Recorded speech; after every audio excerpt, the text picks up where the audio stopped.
Muy buenas noches a todos los asistentes que nos acompañan el día de hoy. A nombre de la Asociación de Ingeniería Geotécnica de Oruro, Bolivia, AIGOB, queremos empezar saludando de manera cordial a todos los participantes que hoy se encuentran conectados desde distintos lugares. Sean todos bienvenidos. Finalmente saludamos y damos la bienvenida al doctor ingeniero, que hoy estará a cargo del webinar, al doctor ingeniero Jenner Villarreal Castro, quien nos va a compartir un poco de sus conocimientos. Y va a exponer el tema interacción sísmica, suelo zapata, aislada, superestructura. Vamos a hacer conocimiento de su experiencia. El doctor Jenner Villarreal Castro es doctor en Ingeniería Sismos Resistente en MSCU Rusia. Es ingeniero civil en Kanuba, Ucrania. Es doctor honoris causa USP. Obtuvo el Premio Nacional ANR 2006, 2007, 2008. Obtuvo el Premio Vicente Delfín Tizón, CIP, el 2019. Es profesor visitante USFX, UTO, UPDS en Bolivia. Es profesor visitante en las universidades, en la Universidad UCLB, Cuba. Es profesor visitante en USAC, Guatemala. Es profesor visitante en UNITEC, Honduras. Ingeniero, un gusto contar con su presencia. Esta noche, en este momento, podemos iniciar con las pantallas. Las pantallas son suyas, ingeniero. Adelante. Muchas gracias. Tengan todos y cada uno de ustedes muy buenas noches. En Perú ya son las 7 de la noche, Bolivia 8 de la noche. Un abrazo a cada uno de ustedes y los mejores deseos de que el Congreso sea el más exitoso posible, dando inicio en este primer Congreso a un tema tan importante como es la interacción sobre la escritura. El tema que les voy a compartir el día de hoy es acerca de la interacción sísmica suelo-zapata aislada superestructura. Voy a iniciar con un mensaje. Siempre me gusta dictar una conferencia que no sea meramente técnica, sino también tiene que tener un carácter humano y una responsabilidad que tenemos nosotros quienes estamos dentro de la docencia universitaria. El hablar de un buen maestro, como le decía el profesor Alexandre Chamoso, mi tutor en el doctorado en la Universidad Nacional de Ingeniería Civil de Moscú, en Rusia, él lo escribía de una manera tan simple, tan sencilla, pero al mismo tiempo muy profunda, con mucha reflexión. Decía que el buen maestro es aquel que lo difícil lo hace fácil, y el mal maestro es aquel que lo fácil lo hace difícil porque ni él mismo lo entiende. Es una reflexión para todos quienes estamos inmersos dentro de la educación como docentes universitarios en los distintos niveles, en pregrado, maestría, doctorado. Hay que entender que nuestra función nos puede permitir descubrir nuevos talentos, orientarlos, guiarlos para que sean futuros investigadores. Como puede ser que nosotros también no seamos los facilitadores que permitan que ese nuevo profesional se desarrolle con todas sus capacidades. Hay que entender que nuestra función, muy aparte de la transmisión de conocimientos, es inculcar a la generación de los mismos. Hoy en día, nuestros países también están ante este gran problema de la pandemia a nivel mundial, inmersos en poder ver cómo se podría mejorar nuestra economía, cómo se podría mejorar el sistema de salud, cómo se podría dar camino abierto a todo lo que es la construcción en sus amplios niveles. Entonces necesitamos de gente muy sabia para tomar decisiones correctas.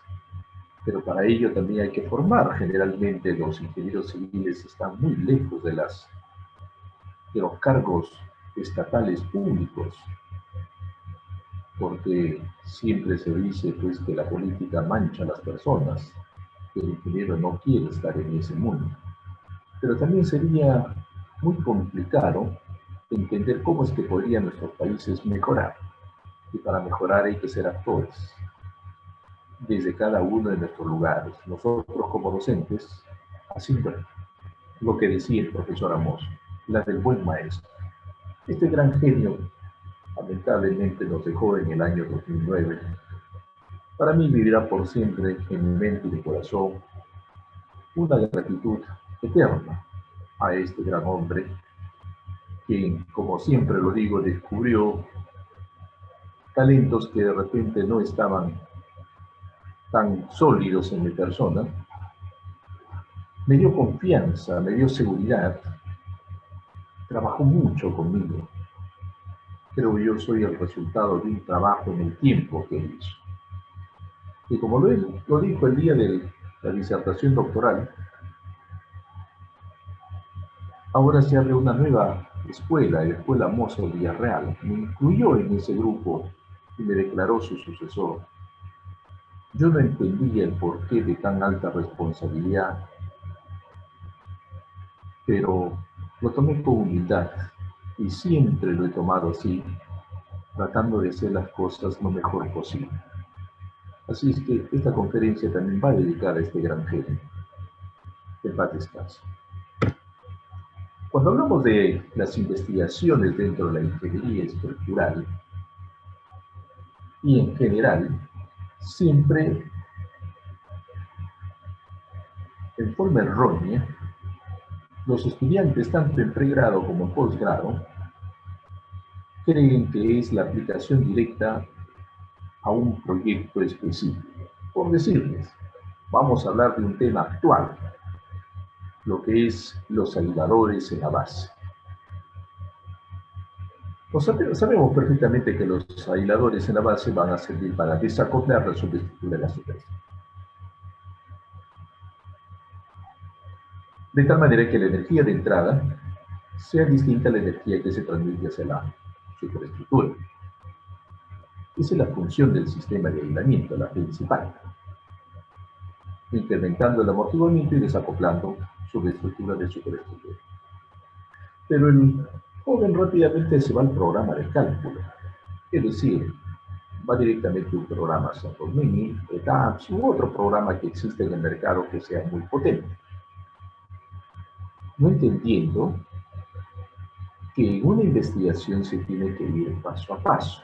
No podemos ir a la aplicación directa tratando de conocer en el paquete algunas funciones especiales con las cuales yo podría trabajar y en el camino entre tanta prueba y error vaya yo tratando de corregir y haciendo las cosas como debería de haber hecho desde un inicio.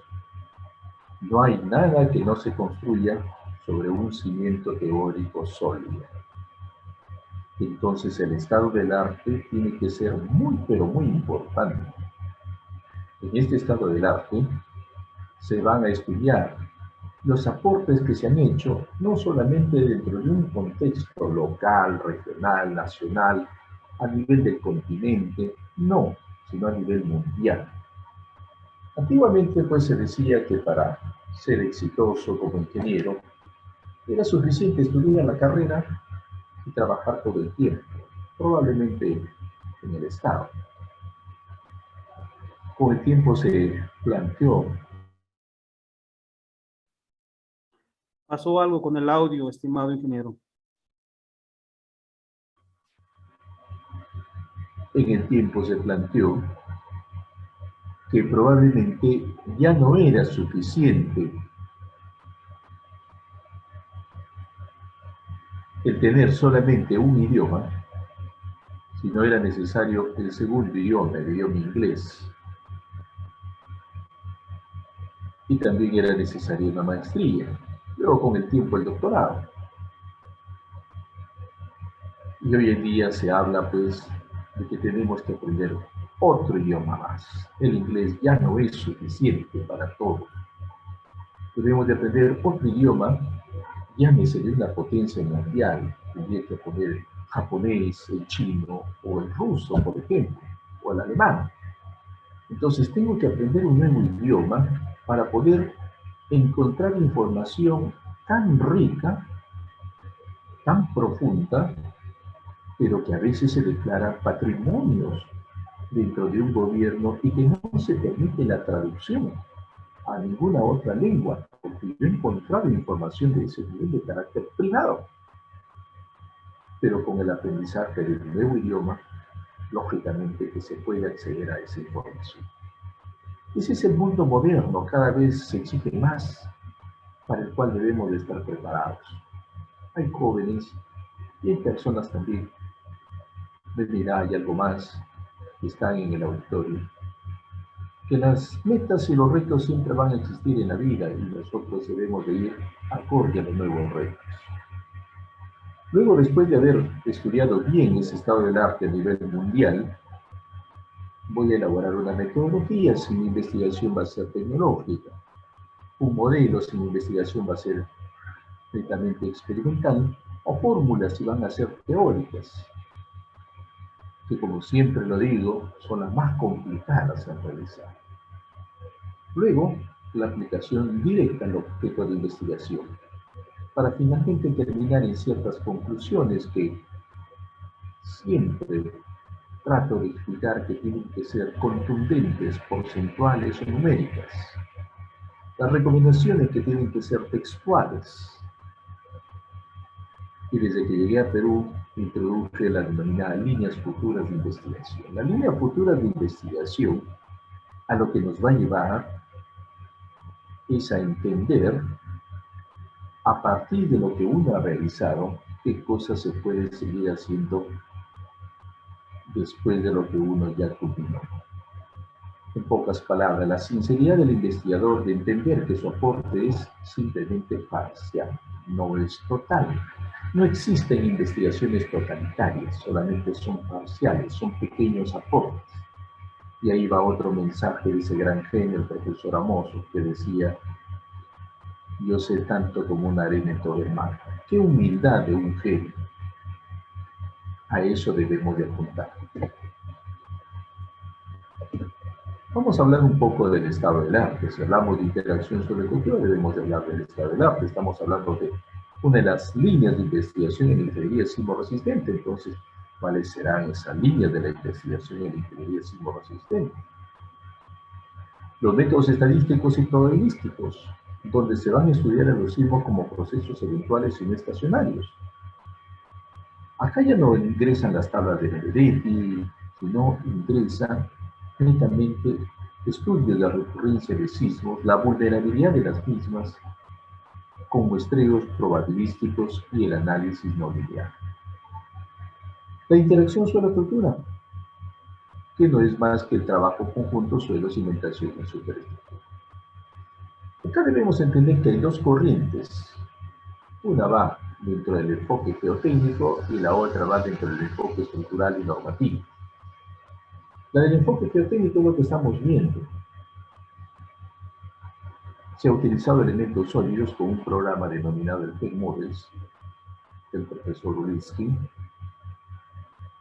en la cual se ha modelado el edificio completo con toda la cimentación y el suelo de fundación, con todas las acciones externas, y vemos una falla denominada laveo en losas, que es una falla típica que se puede detectar a priori a través de la interacción suelo-estructura.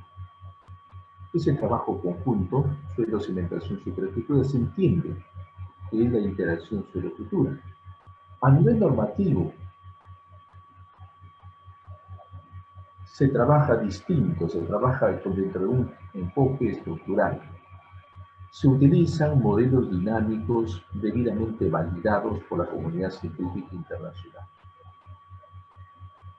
Por ejemplo, Bolivia, en su código anterior del año 2016, anteriormente también utilizaban el modelo del profesor Wilson, Edward Wilson, uno de los creadores de los programas del CCI, el Sator Miller, el TAPS, el SEI. Hoy en día han seguido por otro modelo dinámico. Ahora se van por Pais y Gaussian, ¿no? Como tal. Entonces, modelo de gacetas alternativas que tienen en el código boliviano para poder ver el efecto de la interacción sobre la estructura. Entonces nos vamos a modelos que van a tener que ser validados.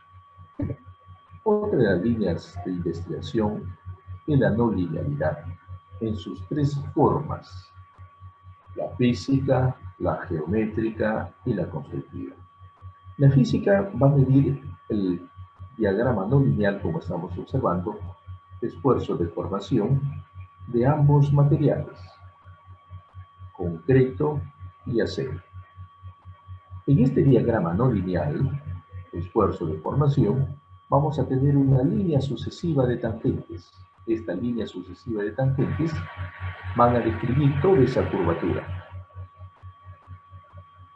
A mayor número de líneas o sectores, vamos a tener mejor aproximación a la curvatura dada. La no linealidad geométrica, que es el diagrama no lineal, desplazamiento de información. Y la no linealidad constructiva, que es una simulación del proceso constructivo por etapas. En esta simulación del proceso constructivo por etapas, desde hace ya un buen tiempo,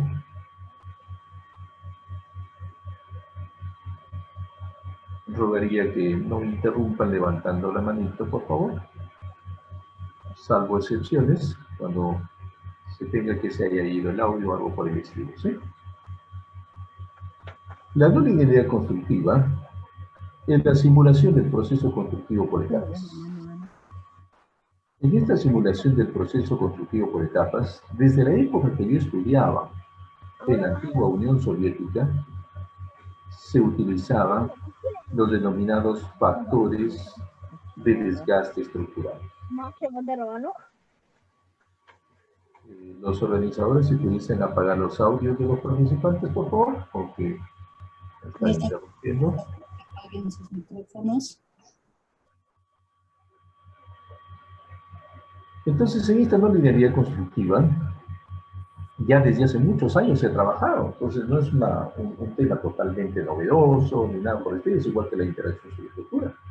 Y todos los temas de investigación son relativamente ya con una cierta antigüedad.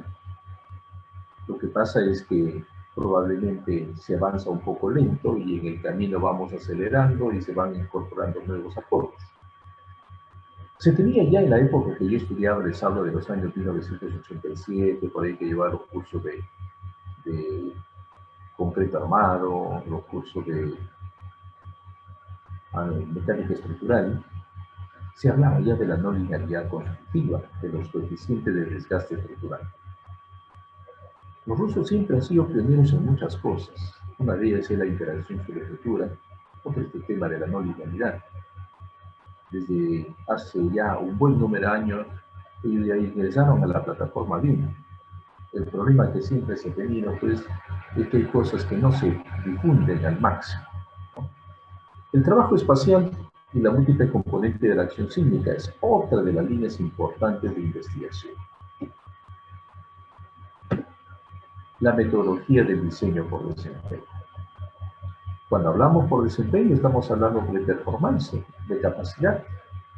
Significa que yo a priori voy a saber cuál es la respuesta estructural de mi edificación ante un sismo severo. Cómo se va a comportar y cómo va a quedar. Si va a quedar como no operativo, ¿cómo va a quedar? ¿En qué nivel de desempeño se va a encontrar?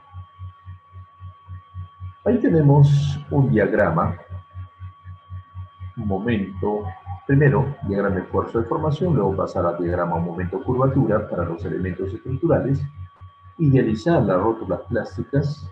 Las rótulas plásticas, como sabemos, vienen a ser daños específicos que van a ocurrir en la estructura.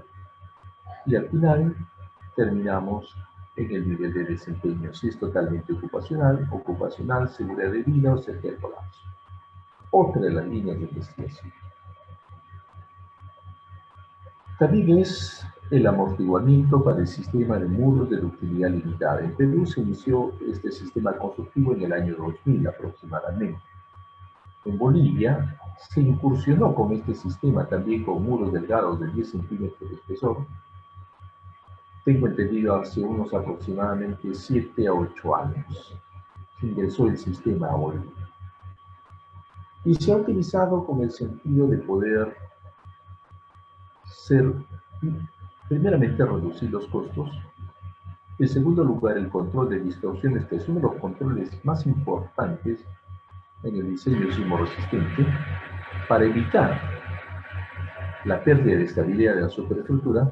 Siempre pasa, pero tiene problemas este sistema con muros de ductilidad limitada. El problema más grave que tiene es ante sismos severos y de larga duración. También la Junta de Prago. Y es ahí donde se trabajó mucho. Tuvimos en el año 2010 un conversatorio en la Universidad Peruana de Ciencias Aplicadas en Lima, en la cual fueron invitados expertos extranjeros de Japón, de Alemania, de Estados Unidos, México, Colombia y de Perú estuvimos también los más representativos. Discutimos acerca de este tema y una de las conclusiones a las cuales llegamos es a que el amortiguamiento de este sistema no es del 5% como indica el código y que se trabaja también con el mismo amortiguamiento en otros países, porque este sistema de muro de utilidad limitada también lo utilizado en Chile. No ha habido una buena experiencia a través del último sismo. Se utiliza en Bolivia y se utiliza en distintos otros países. Ese amortiguamiento está por el orden del 2 al 2.5%. Generalmente se utiliza hoy en día el 2% dentro de las oficinas de proyectos. Significa que es otro espectro de diseño. Los disipadores de energía. Los disipadores de energía deben ser otra de las líneas de investigación importante dentro de la ingeniería estructural y sismorresistente. De lo que se trata es de proteger a la estructura. Proteger a la estructura para que la estructura continúe siendo operativa. Esa es la forma de pensar y de diseñar hoy en día. No se diseña un edificio para que pueda tener daños. No se diseña de acuerdo a los códigos. Si usted revisa el último código 2020 de Bolivia, la guía boliviana de diseño sísmico, en ningún lugar dice que va a quedar operativo un edificio, de ninguna manera. No hay ningún código. Si usted revisa Perú, revisa Estados Unidos, Japón, cualquier país, ningún código puede indicar que realmente su edificio va a quedar operativo si se ha seguido el diseño convencional. No se puede con el diseño convencional garantizar que quede operativo. Entonces el mundo moderno va por otro camino y es por ahí donde nosotros debemos de seguir trabajando. Nosotros no podemos seguir atascados con los sistemas clásicos, los diseños convencionales, no, sino que debemos de ir también a la vanguardia. Generalmente los países industrializados son los que investigan más, lógicamente, producen más. Estos dispositivos se fabrican en distintos países. Pero Chile, un país vecino, tanto a Bolivia como a Perú, fabrican estos sistemas de protección sísmica. Los aisladores en la base los fabrican en Chile. Ecuador hizo sus intentos para el disipador. Entonces, ¿por qué no hacer? La tarea hoy en día es fabricar disipadores de bajo costo, porque no siempre estos disipadores me van a permitir que el costo del proyecto sea por lo menos igual al costo si fuese trabajado en forma convencional. Sería importante. La tendencia es a producir disipadores de bajo costo que me permitan ahorrar respecto al sistema convencional. Si llegamos a ese nivel, lo que nos va a hacer falta son profesionales capacitados para diseñar correctamente. Entonces, hablar de disipadores de energía, estamos hablando de un sistema de protección sísmica que me va a permitir garantizar que el edificio va a quedar operativo. Estos dispositivos, como vemos, van a trabajar tipo rioste metálico, en traje de compresión, tienen el fluido viscoso, tiene una silicona compresible en su interior que va a pasar de cámara a cámara a través de ciertos orificios, disipando la energía. Ahí tenemos la dirección electrónica de la empresa más importante proveedora de disipadores de fluido viscoso marca Taylor en el Perú. Aisladores en la base, lo que les había hablado en un inicio. Los aisladores en la base lo que van a generar es desacoplar la subestructura de la superestructura y toda esa superestructura se va a mover como un bloque rígido. Un bloque rígido es conforme se va a mover. Al moverse como un bloque rígido, es lógico que la distorsión de entre pisos va a ser muy pequeña. Consecuentemente, el daño esperado es totalmente mínimo, despreciable en algunos casos. En el Código Peruano, aprobado en el 2018, de aislamiento sísmico, se indica pues de que podemos utilizar el sistema de aislamiento para hospitales. Para hospitales podemos utilizar el sistema de aislamiento en la base. ¿Por qué para hospitales? Porque en hospitales pues tenemos en el Perú equipos pero tan sofisticados que cuestan hasta $2 millones. Y perder $2 millones en un sismo no es una cosa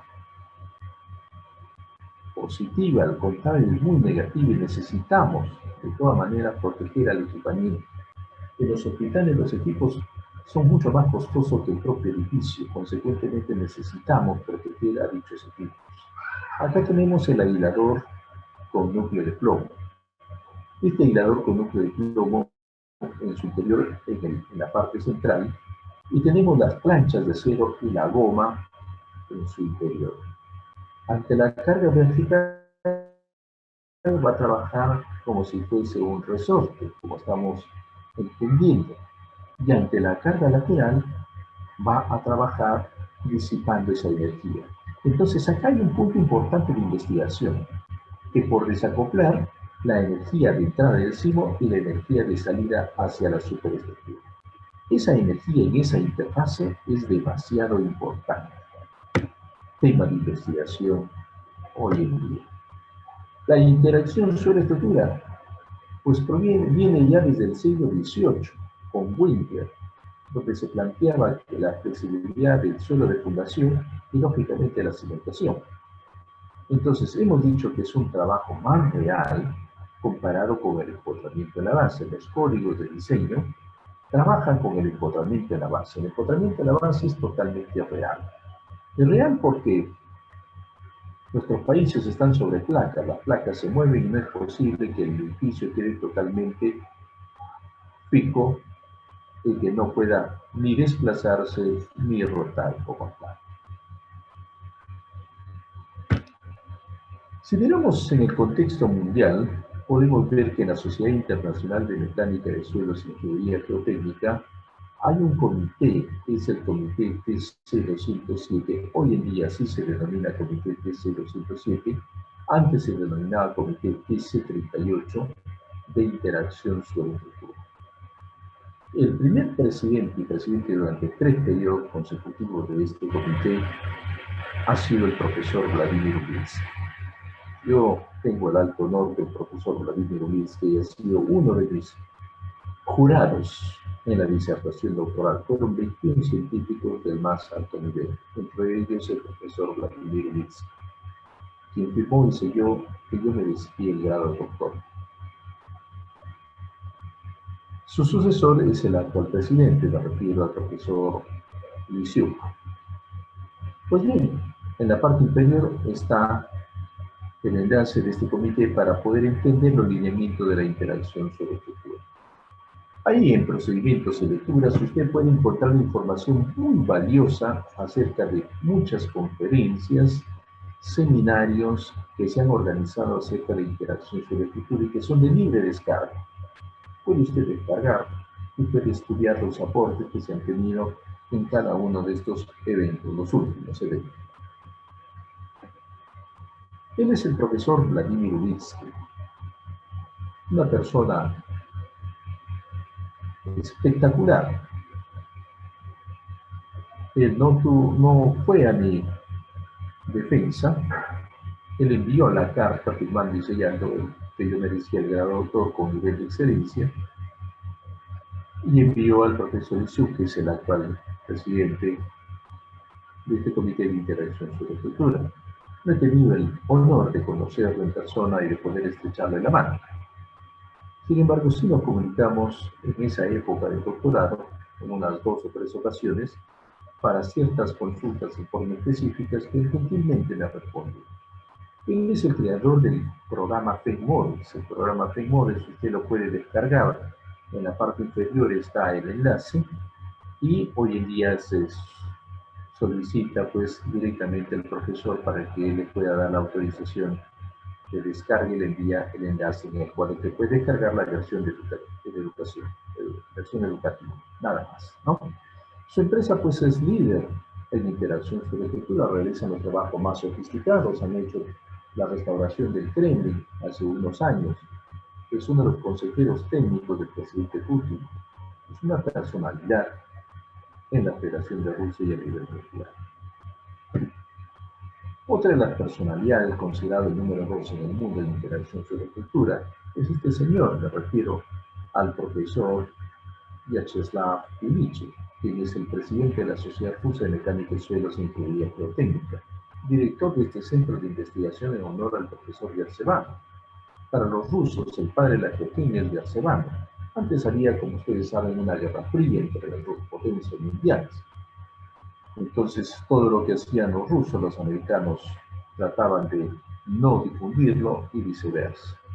Pero sí lo estudiaban muy seriamente por los grandes aportes que se tenían en ambos países. Pero la Guerra Fría no permitía esa libre difusión, se podría decir, de grandes investigaciones que se producían en ambas potencias. En esa época yo estudié el pregrado. Y bueno, ya fue distinta la época del doctorado, porque el doctorado yo lo realicé en Moscú en el año 2002 a 2004, ¿no? En este centro de investigación en honor al profesor Yerzhevano, ahí se realizan las normas. También ellos trabajan en distintos proyectos, participan como consultores a nivel internacional, han participado en la ampliación del metro subterráneo en la ciudad de Moscú, ¿no? En edificios de gran altura en la nueva zona de Moscú, la zona de negocios como tal, intervención en suelos fríos, en fin, hacen muchos trabajos relacionados con la interacción suelo-cultural y la dinámica de suelos. Otra de las grandes personalidades vivientes es este señor, me refiero al profesor Per Martirosyan. Él es el jefe de la Cátedra de Mecánica de Suelos e Ingeniería Geotécnica de la universidad donde yo hice el doctorado. Uno de mis jurados también, igual que el profesor Vyacheslav Ilyich. El profesor Vyacheslav Ilyich tuve la buena iniciativa de solicitarle un ejemplar más con su firma y sello, en la cual él recomendaba con nivel de excelencia que mi defensa.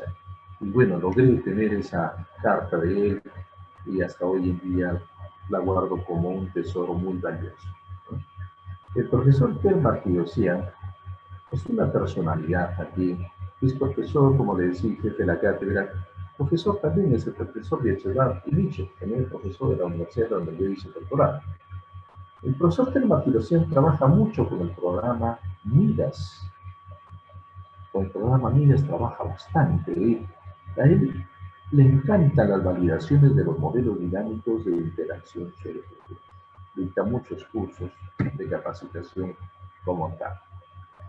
Humildemente mi persona, que desde el año 2005 que retorné al Perú, incansablemente vengo trabajando, difundiendo no solamente temas de la interacción sobre cultura, sino temas de disipadores, de aisladores, de diseño por desempeño, temas de avanzada hoy en día a nivel mundial acerca de lo que es netamente el diseño moderno, sismo resistente.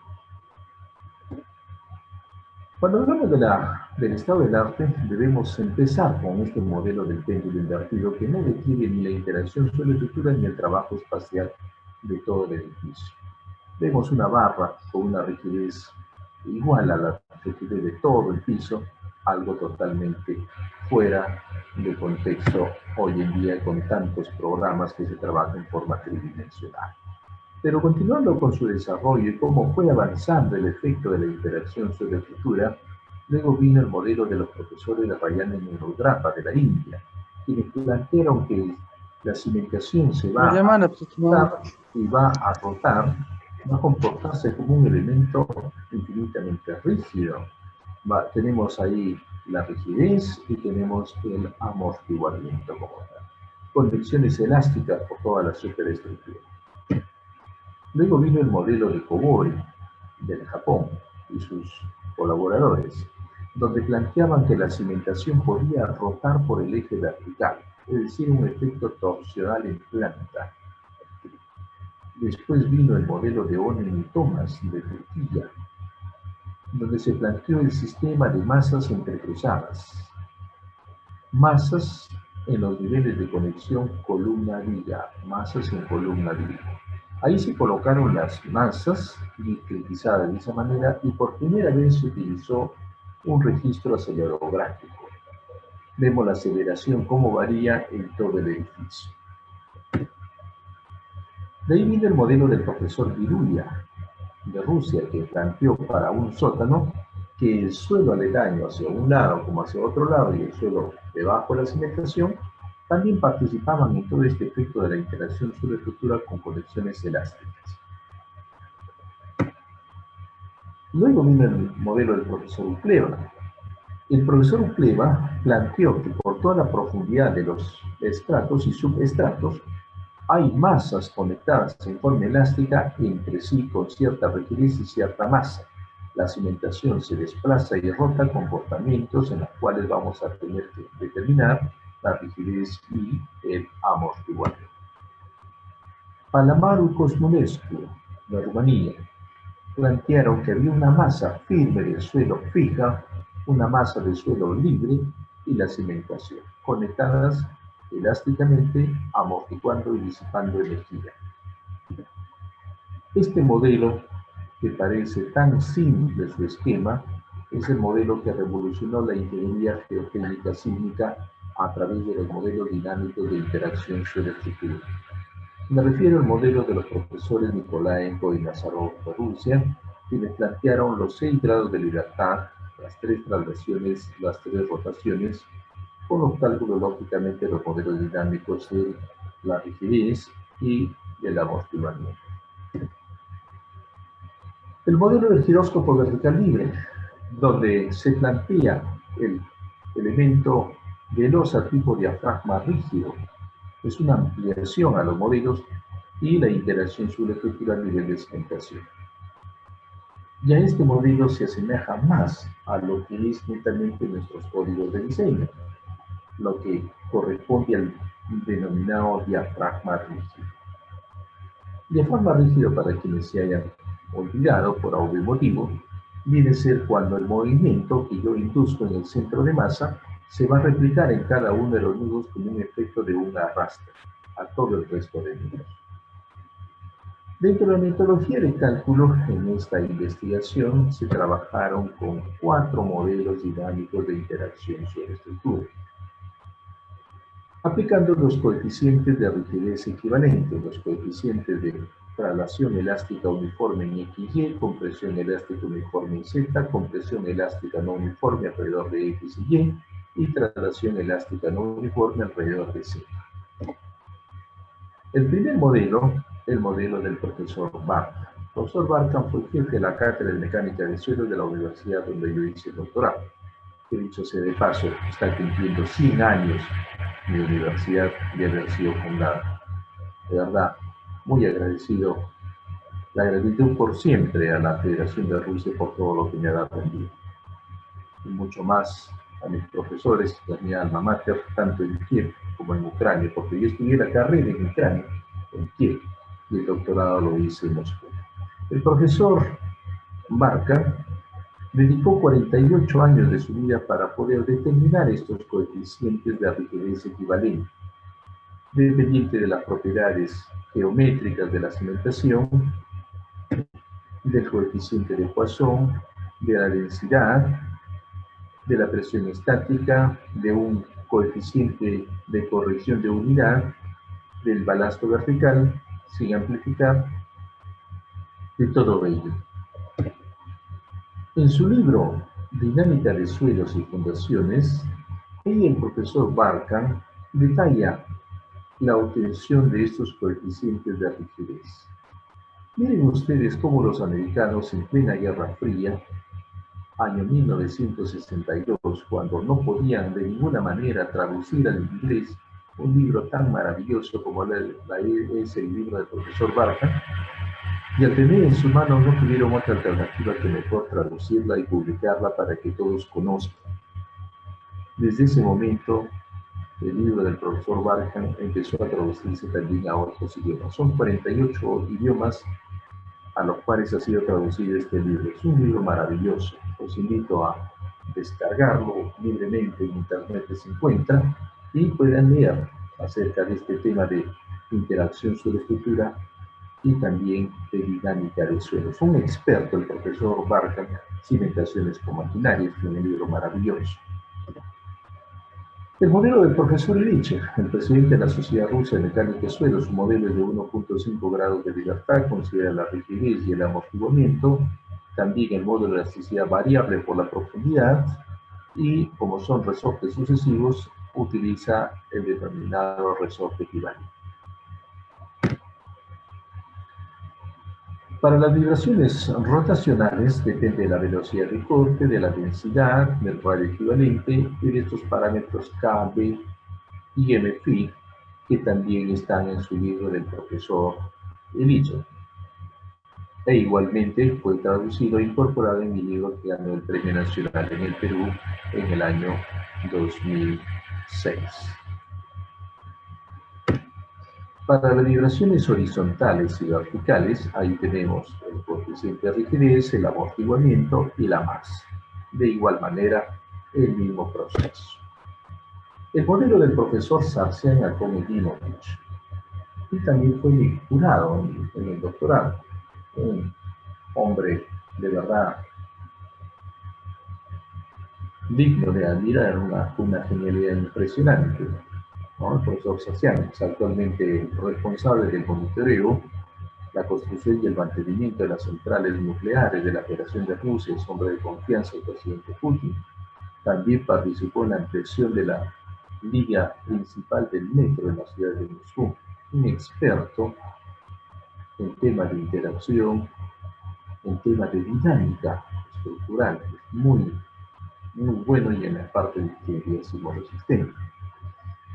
Él en su libro de mecánica estructural, que en mi modo de ver es el mejor libro que he tenido en mis manos de mecánica estructural, describe su modelo de interacción suelo-estructura para cimentaciones superficiales, dependientes de las características geométricas como área, inercia, de las propiedades físicas, coeficiente de Poisson, la velocidad de corte, la densidad,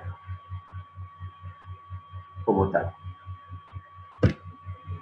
Ahí está la velocidad longitudinal y transversal. El modelo de la norma rusa. Los rusos desde el año 1987 aprobaron ya el tema de la interacción suelo-estructura. El tema de la interacción suelo-estructura fue aprobado en esa época, 25 años antes que los americanos ya tuvieron su norma de interacción suelo-estructura.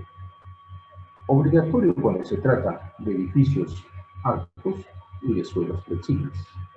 Ahí es obligatorio la interacción suelo-estructura. Después se tomó como un carácter mucho más amplio para el efecto de la interacción suelo-estructura. Pues bien, en esta norma la trabajó el profesor Illich junto con el profesor Barkan. Lamentablemente ya un año antes que salga la norma, el profesor Barkan ya estuvo más delicado de salud por la misma edad que tenía, y dejó al profesor Illich que continúe y que culmine junto con el comité de esta norma. Al final culminaron, se publicó en el año 1987 Y en el año 1988, lamentablemente, falleció el profesor Mar. Los acompañó hasta el final, porque el profesor Illich, cada vez que tenía algunas consultas, sugerencias, aportes, visitaba al profesor Barkan, y el profesor Barkan siempre daba el visto bueno a todos los aportes que se habían hecho acerca de la interacción suelo-estructura. Este modelo también utiliza las propiedades físico-mecánicas del suelo, incorpora lo que es el parámetro amortiguamiento y el amortiguamiento. Con este modelo ya se puede calcular y se puede utilizar, por ejemplo, en estos programas de cálculo moderno, lo que son los elementos damper en un punto, que incluyen el resorte más el amortiguador. Para ello se utiliza el sistema del sello espacio-elástico a través de la cimentación infinitamente rígida. Las masas de traslación, masas de rotación como tal. Se planteó para esta investigación este modelo de interacción suelo-estructura para la zapata aislada con las barras por los ejes medios de la zapata infinitamente rígidas y en los extremos los coeficientes de rigidez en X, Y y Z, discretizados como tal. Y en el centroide los de Hill. Como objeto de investigación, un edificio aporticado de 5 niveles, ahí vemos la distribución en planta, 2 crujías de 6 metros, 4 crujías de 5 metros. Altura de entrepiso de 3,5 metros. Se modeló con el programa SAP 2000, un programa muy conocido en nuestros países. Ahí tenemos la distribución de los elementos por toda la altura, piso por piso. Este es el modelo empotrado en avance sin interacción. Y este es el modelo con interacción suelo-estructura. Como conclusiones, recomendaciones y líneas futuras de investigación, lo que podemos concluir es que siempre el efecto de la interacción suelo-estructura nos va a llevar a incrementar los periodos de vibración. En un lenguaje simple, digo que la interacción suelo-estructura es como que nuestros pies están libres sobre la superficie, nos imponen un golpe, nos podemos desplazar mucho más, entonces va a ser mucho más flexible en toda la superestructura, va a haber mayor desplazamiento, mayor periodo. Y el efecto del empotramiento en la base es cuando nuestros pies están fijos sobre la superficie, nos imponen un golpe y lógicamente que nos vamos a esforzar más en nuestro cuerpo. Consecuentemente, con la interacción suelo-estructura, va a existir una redistribución de esfuerzos. La cimentación ya absorbe esfuerzos, el edificio va a tener una menor exigencia en cuanto a lo que es netamente la distribución de la fuerza sísmica y los esfuerzos que van a tener, a los cuales van a estar expuestos. Entonces acá vemos en los 4 modelos dinámicos de interacción suelo-estructura que el periodo de vibración pues, se incrementó notoriamente, ¿no? Por encima de lo que es el efecto del modelo empotrado en la base. El desplazamiento, como también se había indicado, de igual manera se va a incrementar. Las fuerzas internas de diseño, ya lo habíamos indicado, las fuerzas internas de diseño, lo que vamos a tener es que se van a reducir. ¿Por qué se van a reducir? Por el mismo hecho que les había indicado que ya se disipó energía, se transmite una menor cantidad de energía hacia la superestructura, ¿no? Se analizó en este caso el edificio con las 2 opciones de ortogonalidad en XY y con un ángulo de inclinación. El ángulo de inclinación era para ver cuál era la incidencia de la acción sísmica y cuál era la respuesta del edificio como tal. Ahí tenemos para momento flector el mismo esquema, hay una reducción. Y siempre es bueno comparar, se quiso comparar con el código ruso, dado que como he estudiado tanto pregrado, maestría y doctorado allá, pues domino el idioma ruso y conozco la norma, Entonces, quise comparar el código peruano con el código ruso. Siempre es bueno hacer este tipo de cosas porque el código peruano es una adaptación del código americano a un contexto local específico de mi país, ¿no? Entonces, pero no quería comparar con el mismo modelo computacional, sino con un modelo computacional un poco menos perfecto que el anterior. Utilicé lo que se denomina las barras de rigidez equivalente.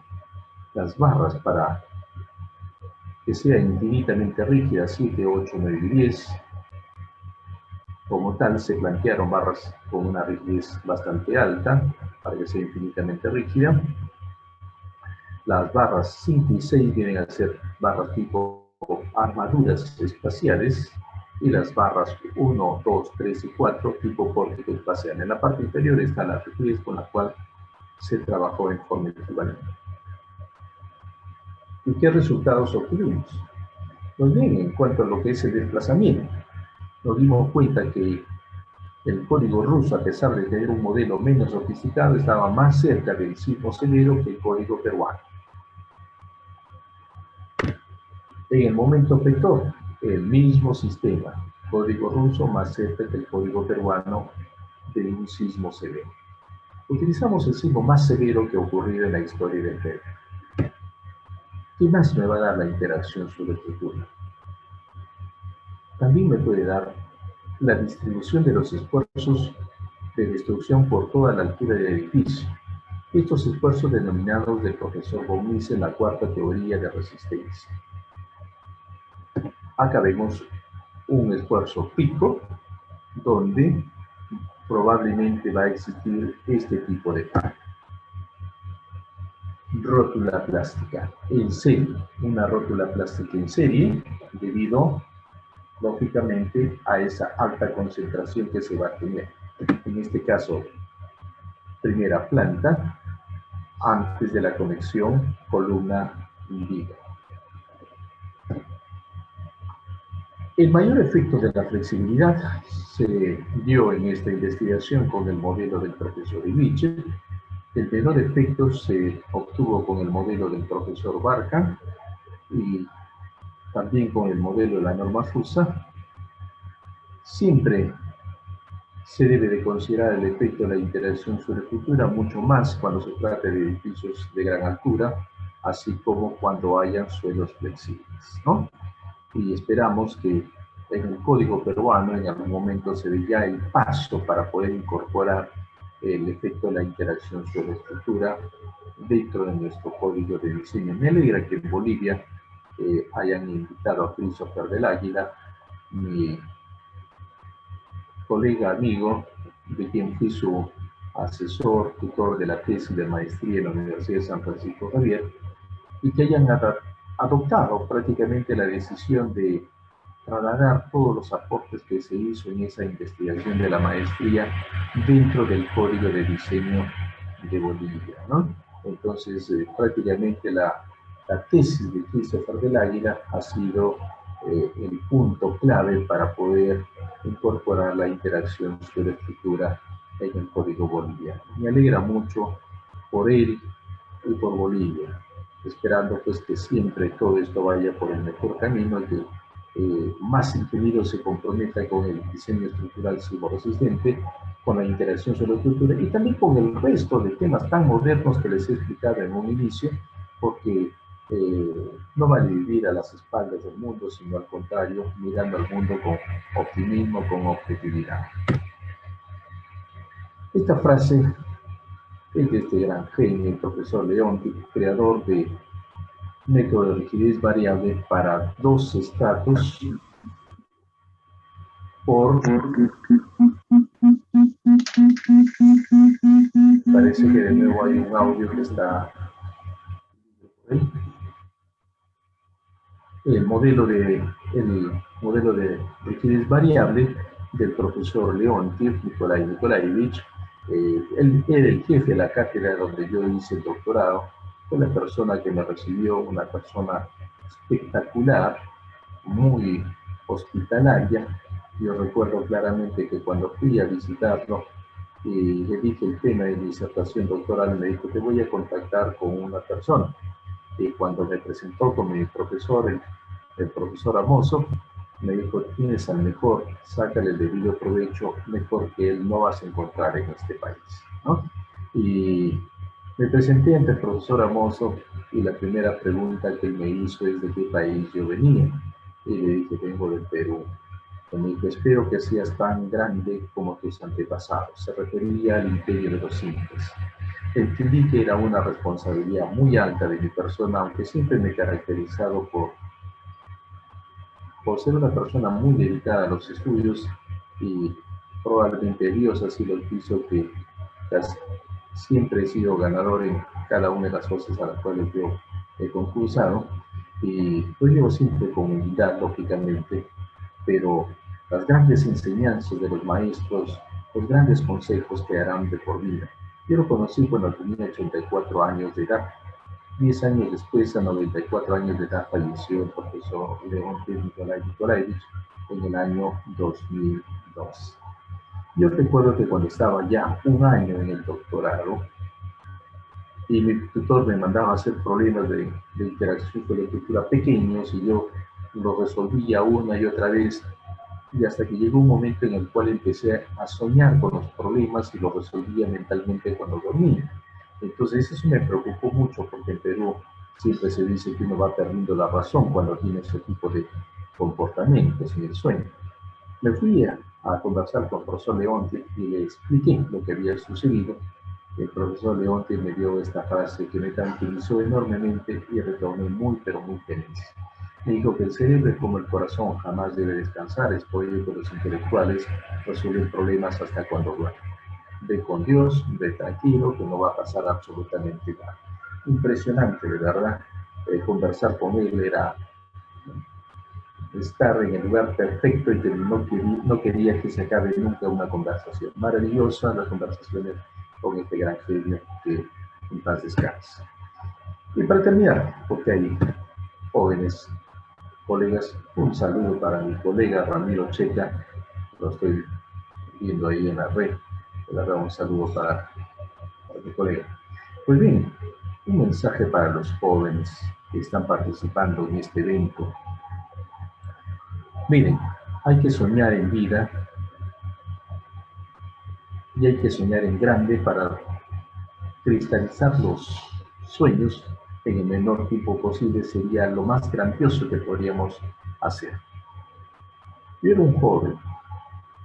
Yo provengo de un hogar demasiado humilde. Mis padres nos tuvieron y vivíamos en extrema pobreza en el Perú, de la cual nunca me arrepiento, al contrario, siempre me siento muy orgulloso de haber nacido en ese hogar, de haber sido criado en ese hogar y sobre todo de tener padres maravillosos que hasta hoy en día los tengo conmigo. Pero siempre me inculcaron a la lucha, al trabajo, y mi padre, inconscientemente, a pesar de haber ido 5 años solamente al colegio, y mi madre tan solo 1 año fue al colegio, me inculcó mi papá cuando me iba a registrar al colegio, decía, te matricularon. Y delante del profesor que me matriculaba decía, vengo fin de año para poder recoger el diploma de primer puesto. Esa era su palabra clásica de mi padre. Y para nosotros era pues una orden, era una meta que teníamos que alcanzar. Todos los años yo me sentía muy feliz de otorgarle el primer puesto a mi padre. Y es así como terminé como premio de excelencia en el primer puesto de colegio.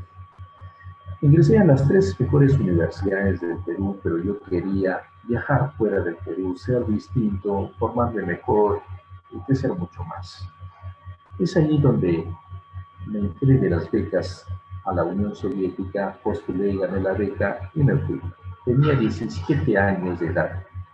En la foto superior izquierda, ahí estoy en la Plaza Roja, mi llegada. Un joven, muy delgado, porque era muy delgado en esa época. Más delgado terminé la carrera todavía. En la parte inferior derecha estoy ahí en el frontis de mi universidad, de mi alma mater, la Universidad Nacional de Ingeniería Civil de Kiev, Ucrania. En Ucrania yo estudié en Kiev. El día de la sustentación de la tesis para que me den un título de ingeniero civil, Tuve el privilegio y el alto honor de haber ganado durante mi permanencia en la Unión Soviética 3 premios nacionales. Nunca ningún extranjero lo había hecho. Siempre me gustaban los retos. Aperturé una ciudad que estaba cerrada para extranjeros, iba a ser el concurso ahí, la ciudad de Dnipropetrovsk. Y lo abrieron y solamente era el único extranjero que ingresé a esa ciudad. Una ciudad cerrada para extranjeros, totalmente cerrada. ¿Quién me dio la visa? ¿Quién gestionó todo eso? Este señor de terno oscuro que está como mi jurado, el decano de la facultad, el profesor Leonid Tikhonich Shkilov. Él hizo todo para que yo crezca en la vida y yo le agradezco enormemente. El año pasado nos dejó, a los 92 años de edad, un genio. Él me enseñó el curso de resistencia y materiales y teoría de elasticidad. Un maestro de maestros. Tan simple hacía sus clases que uno iba como a una fiesta. Era impresionante la concentración que teníamos todo en cada una de las palabras, cada una de las fórmulas, cómo él lo dictaba. Era un espectáculo de verdad. Un genio en su área. Pues bien, ahí estoy en la defensa. Ven ahí la matriz de la teoría de elasticidad, matriz de rigidez, cubierta de una central nuclear, era la mía. Y al lado izquierdo está mi profesor de concreto amado, que en paz descanse, el profesor Gusiniza. Fueron 12 jurados y me gradué con excelencia como tal. Me gradué y me tocaba retornar al Perú. Retornar porque teníamos un compromiso con el país de retornar una vez que terminábamos todos nuestros estudios. Y en el retorno acá estoy en el vagón del metro que me transportaba hacia la ciudad de Moscú, preocupado, muy tenso y triste también por dejar ese hermoso país. La verdad es que no quería, pero tenía que ser, ¿no? Y dije, voy porque también tenía que cumplir con una promesa que le hice a mi madre cuando yo salí del aeropuerto. Mi madre lloraba desconsoladamente y yo le dije que no llore, que esté tranquila, que yo me voy para ser grande en la vida y cuando sea grande le voy a dar una vejez digna, porque es lo que ella se merece, esa vejez digna. A veces mi madre me recuerda cómo has cumplido en demasía con esa frase, porque soy una persona que destino el 30% de mi remuneración mensual para mis padres. Es algo que yo lo tengo en mi corazón y que siempre lo haré hasta el último día que Dios me dé vida. Es mi obligación como hijo de ser agradecido a dos personas maravillosas, como le dije, uno que estudió 5 años en el colegio y la otra persona, mi madre, un solo año. Pero esas dos personas nos formaron íntegramente y siempre nos inculcaron valores sobre todo. No nos pudieron ayudar en los estudios, pero sí nos exigían bastante. Retorné al Perú a trabajar, trabajé 10 años en la construcción y también me incursioné dentro de la docencia y retorné al doctorado. Porque siempre me ha caracterizado, pues, diferenciarme, quería diferenciarme de mis colegas peruanos y dije, bueno, voy a hacer de nuevo el doctorado porque no puedo quedarme así, el doctorado no lo puedo hacer en Perú, me voy. Y me volví ahí, becado otra vez a Moscú, a la Universidad Nacional de Ingeniería Civil. Otra época, otra edad, con otra condición económica. La época de pregrado, una época de mucha escasez económica, lógicamente, porque mi padre me dio solamente $55 de bolsa de viaje para 6 años que iba a estar en ese hermoso país. Yo agradecido, inclusive le dije, papá, no te preocupes que yo, eran todo. Pero en la verdad, faltaban muchas cosas también y bueno, pues uno con la juventud va poco a poco aprendiendo y va poco a poco trabajando y va haciendo vida también, ¿no? Entonces, me sirvió de mucho también para poder formarme como hombre de bien para la sociedad. Y en la época del doctorado de condición económica, acá estoy en la Manierschneider Project, fuera de la Plaza Roja de Moscú. Ellos son mis profesores de la Cátedra de Mecánica Estructural, el profesor famoso, que está parado con la barba abundante, blanca, debajo de él el profesor Leonti, ambos que en paz descansen, al lado izquierdo el profesor Mondros, el actual jefe de la cátedra, y tantos otros genios, y jóvenes valores, como ustedes ven, 2 jóvenes valores. Yo también soñaba con estar ahí hasta que el día de la disertación doctoral se cumplió el sueño y me incorporaron como profesor de la universidad en la cátedra de mecánica estructural. Es allí donde yo estoy en la defensa. 21 jurados, como le decía. El lado derecho que está parado acá es el profesor Sarcián Acón, el actual responsable del monitoreo de todas las centrales nucleares de la Federación de Rusia. En la parte inferior izquierda, mi tutor. En la parte inferior derecha, el profesor Shapashnikov, creador del método de elementos finitos. Y yo pensé que los genios no bebían, y ese día me demostraron lo contrario. Tuve un banquete que yo les organicé, se acabaron todo, y mi tutor me regaló este segundo banquete. Como ustedes ven, 19 de octubre del año 2004. ¿No? Tenemos parados al profesor Shapashnikov, al profesor Leontiev y al profesor Amos, ¿no? Yo estoy al fondo compartiendo con ellos. Un día que quedará siempre impregnado en mi mente y en mi corazón como uno de los días más felices, porque el más feliz, lógicamente, que ha sido cuando han nacido mis hijos. Mi grado doctor, y hasta ahora sigo publicando libros. Un apasionado, son 27 libros que seguiré escribiendo si Dios me lo permite. Quiero agradecer a Richard Yosepia por la invitación y termino con la frase: todo lo que sé le pertenece al mundo, nada le pertenece. En la parte inferior ustedes pueden tener acceso a mi blog, y ya estamos por los 3 millones, el blog de mi libro en 1 millón y mi canal de YouTube que está en 7 millones de videos vistos. Muchas gracias a todos, que Dios los bendiga y que sea un éxito el presente congreso. Muchas gracias, Richard, muchas gracias a todos los organizadores y al mismo tiempo un saludo cordial para mis buenos amigos como Ramiro Checa, que está dentro del auditorio. Gracias de verdad. Fernando Benítez también está. Un saludo para todos ellos y a quienes no les puedo saludar porque no los llego a ubicar. Muchas gracias a todos. Un placer haber estado con ustedes. Muchas gracias por su exposición. Vamos a pasar a la etapa de preguntas. Parece que está todo claro, no hay preguntas. Bueno, ingeniero, un gusto conocerlo y agradecerle por haber aceptado ser ponente en este primer Congreso Internacional Interacción sobre Estructura, que es en conmemoración, ¿no?, a los 115 años de la gloriosa Facultad Nacional de Ingeniería. Le hago presente un certificado a nombre de la Asociación de Ingeniería Geotécnica de Oruro, Bolivia. Bueno, ingeniero, quiero hacer patente nuestro agradecimiento por su valiosa orientación y habernos compartido un poco de sus conocimientos. Para usted, ingeniero, nuestra gratitud y respeto, ingeniero. Será hasta el momento. Gracias a ustedes y bueno, pues feliz aniversario a la UTO, en la universidad en la cual también trabajo. Muchas gracias. Buenas noches con todos. Buenas noches, ingeniero.